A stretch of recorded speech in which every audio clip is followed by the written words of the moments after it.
Hola, buenos días, mi nombre es Hanna Herrador, bienvenidos y bienvenidas a la presentación de este trabajo de final de grado.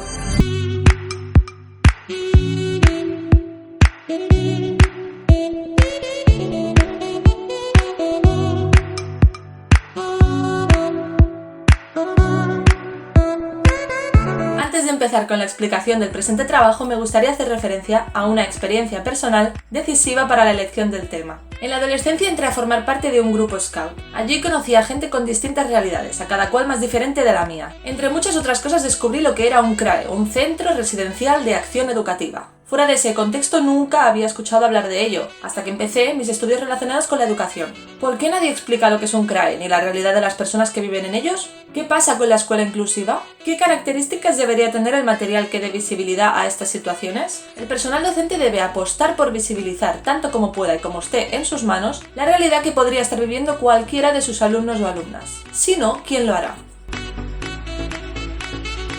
El objetivo general de este trabajo es diseñar un recurso útil que permita mostrar en las aulas de educación infantil una realidad tan oculta como la de niños, niñas y adolescentes que viven en centros residenciales de acción educativa. Pero para llegar a cumplir ese objetivo general se han trabajado una serie de objetivos específicos. En primer lugar, tomar conciencia de la importancia de la representación de estos niños y niñas en las aulas, a través de un elemento como el álbum infantil. En segundo lugar, evidenciar la falta de conciencia social acerca de los CRAE. Y en tercer lugar, demostrar que la escuela inclusiva no es tan inclusiva cuando se trata de la vida en centros residenciales. Y por eso la importancia de que haya recursos como el que se presenta en este trabajo.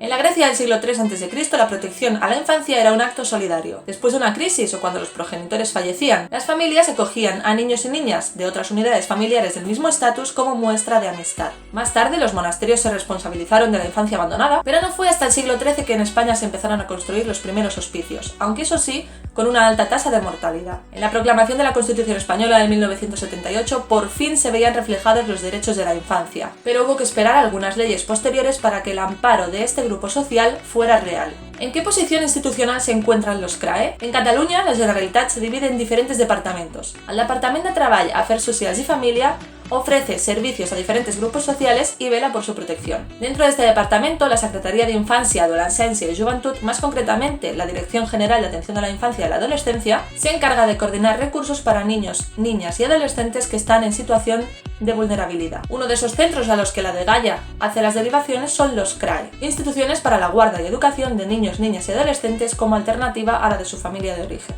Los informes estadísticos de la DGAIA dejan constancia de que el abandono infantil está actualmente muy presente en nuestra sociedad. Prueba de ello es el informe del mes de marzo de este mismo año 2020, en el que consta que casi 18.000 niños, niñas y adolescentes en toda Cataluña tenían abierto un expediente de protección en el sistema. De esos casi 18.000, cerca de 9.000 fueron separados de sus familias y 5.218 recibieron acogida en un CRAE. ¿Cómo es posible que con estas cifras haya un grado tan alto de desconocimiento social acerca de estos centros? En las encuestas realizadas para este trabajo, un 34,7% de las personas desconocían lo que era un CRAE. Incluso algunas pensaban que era algo similar a un internado. Del 65,3% que sí tenía constancia de ello, lo hacían por haber cursado estudios relacionados con el ámbito social o por haber conocido en alguna ocasión a una persona que ha estado viviendo en ellos. ¿Se debería cuestionar quizá la actuación de la escuela inclusiva en casos como estos? A menudo se relaciona la inclusión con la dificultad de las personas para adaptarse a un grupo. De hecho, la UNESCO en 1994 hacía alusión al término, haciendo hincapié en los niños y niñas con necesidades educativas especiales. Esto es un gran error. La inclusión debe tener en cuenta todas las características individuales de la persona, y así lo demostraban algunos autores en aquella época. Apostaban por dar valor a aspectos como el contexto escolar, social o familiar. Pero por desgracia esto último no se tiene del todo en cuenta en los centros educativos. Diferentes autores afirman que hay un gran desconocimiento acerca de los CRAE en el contexto escolar y que además la tendencia es asignar atributos negativos a las personas que provienen de ellos. Pero aún hay más. ¿Cuántas veces se oye en las escuelas decir aquello de que venga papá o mamá a explicar de qué trabaja? ¿Qué pasa cuando uno de sus alumnos está separado de papá o mamá? ¿Por qué siempre se da por hecho que vive con uno de los dos. Las maestras deben combatir para que esto deje de pasar. Es su responsabilidad dar visibilidad a tantas realidades como puedan. Y para ello, uno de los medios más potentes en educación infantil es la literatura. Los libros y los cuentos infantiles permiten tanto el conocimiento del propio individuo como del entorno. En este sentido, María Montessori apuesta por defender la realidad frente a la fantasía, porque si bien es cierto que el ser humano antes de los 6 años no diferencia entre lo que es real y lo que no lo es, ¿por qué se empeña en explicar historias ficticias? ¿Por qué no aprovechar los cuentos para tratar historias reales con personajes reales? El impacto en el niño o la niña cuando mira o cuando escucha la historia es mucho mayor si puede sentirse identificada con quien protagoniza el relato. Para crear el álbum infantil Soy Arce, primero se recabó información acerca de cómo era el día a día en un centro, a través de una encuesta realizada a personas que habían vivido en uno de ellos. Esos datos, unidos a los que fundamentan el marco teórico de todo el trabajo, fueron esenciales para hacer una primera idea mental de lo que iba a ser el futuro álbum infantil. A medida que estas ideas se iban consolidando, se esbozaban en un papel con trazos muy simples para poder tener una visión general. Una vez finalizados estos esbozos, se realizaron las ilustraciones con el programa de ordenador Adobe Illustrator. Por último, se exportó a PDF y se hizo una versión en vídeo para poder hacer un visionado similar al que se haría con el libro físico. Teniendo en cuenta el objetivo general y los fundamentos teóricos que sustentan este trabajo, se creó Soy Arce, un álbum infantil que pretende reflejar algunas de las rutinas de un niño que vive en un CRAE, de manera que permite al lector, lectora u oyente de la historia cavilar hasta la última página quién es esa persona que acompaña a Arce desde el inicio. En el momento de crear la historia, una de las cosas más importantes era mostrar hechos de su día a día, acciones que podría realizar cualquier otro niño o niña en sus casas. De esta manera, lo que se pretende es evitar hacer hincapié en las diferencias para potenciar las similitudes, y que cualquiera pueda verse reflejado en el relato. Con el propósito de evaluar el material creado, se hizo una encuesta destinada a personas que habían vivido en alguno de ellos, personas que trabajan en ellos y maestros de educación infantil. Algunos de los aspectos que se evaluaron fueron la originalidad, la veracidad de lo que refleja la historia y la utilidad. De los resultados se obtuvo que Soy Arce quizá podría ser el primer álbum de una colección y poder profundizar en su historia para poder mostrar más hechos de su día a día e incluso cómo sería su vida al salir de la residencia en futuros álbums. Todas las personas encuestadas coinciden en que es un recurso útil y que de tener oportunidad llegarían a utilizar.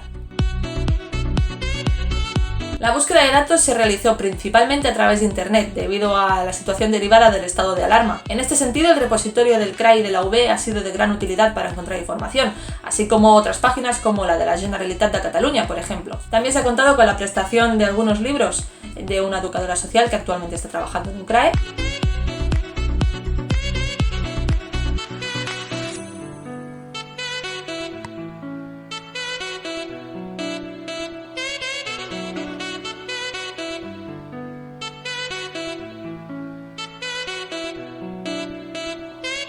Y por último, las encuestas que han permitido recabar información y contrastar, desmentir o complementar lo que se iba encontrando en diferentes artículos de Internet.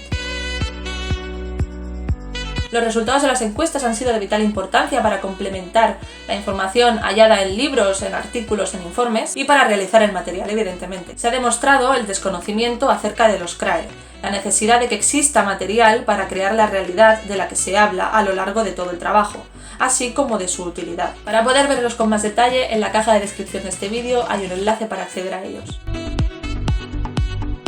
En primer lugar, se destaca la importancia de representar en las aulas la realidad de un grupo social que ni se tiene ni se ha tenido en cuenta hasta ahora en los centros escolares, aunque es precisamente el escenario en el que existe la probabilidad más alta de que coincidan niños y niñas con diferentes realidades. En segundo lugar, el papel fundamental de la literatura en educación infantil, que permite llevar a las aulas historias reales para conversar y conocer diferentes realidades. Y en tercer lugar, la importancia de que existan materiales como Soy Arce, que permite al alumnado identificarse con personas que viven en una situación diferente a la suya, sea cual sea. La escuela debe aceptar y representar a todos y cada uno de sus alumnos y de sus alumnas, a los que están y a los que están por llegar. Por lo tanto, hay que trabajar para que aquello que ha estado invisibilizado durante tanto tiempo deje de estarlo.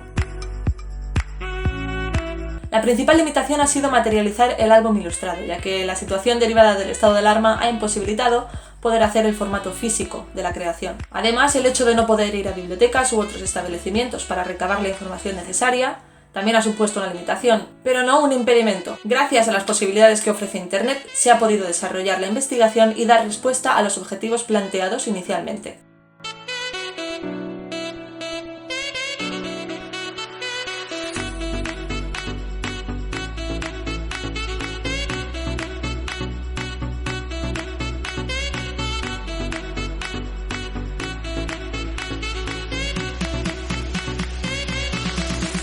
A todas esas personas que han contestado las encuestas se quiere agradecer su participación en este proyecto.